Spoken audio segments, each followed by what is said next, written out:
I feel that the University of Findlay was a good choice for me because I really didn't know how to get started in the equine world at all. And coming out and being around the university really just exposed me to the size of the industry.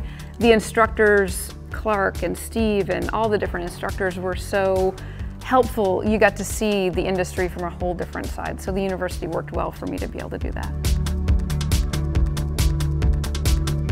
While I was a student here, the faculty was very hands-on. I know that with the equine program, you got to know your instructors like family.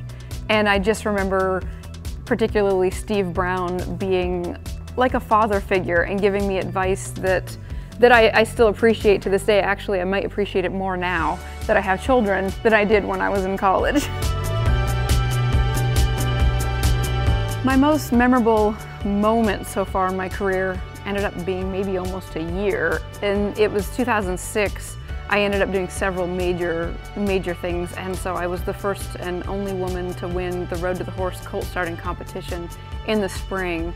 And then later on in the year is when I did the Live Like You Were Dying ride that went viral, and my dad had just passed away before that happened.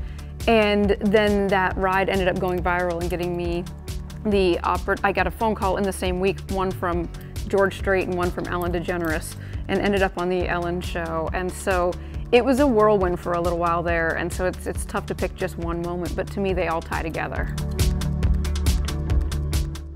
I really respected that the university encouraged us to double major, and I know that coming in I was mostly focused on the riding part of it.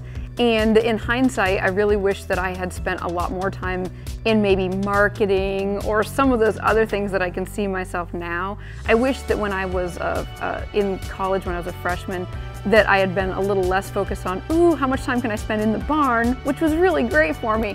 But I wish I'd looked at those other things and really been taking advantage of all the opportunities, because if I were around campus now, I know I would be hanging on the public speaking, marketing, and all these other classes that I remember going, oh, well, you know, how does that fit in? So I wish I'd focused a little bit more on that. My advice for high school students who are making a college decision right now is to really think about what you're willing to work for.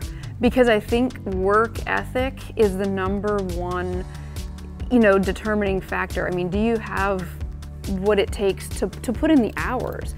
Because I remember not being perfect, not being the best, but I would work. I would work extra, I would ride extra, and I was willing to put in the blood, sweat, and tears for the extra hours and time. And when it was too hot or too cold, it wasn't too hot or too cold for me because I wanted it that bad. So just really reflect about what you're willing to do, because especially in the horse training, it's a lifestyle choice as much as anything.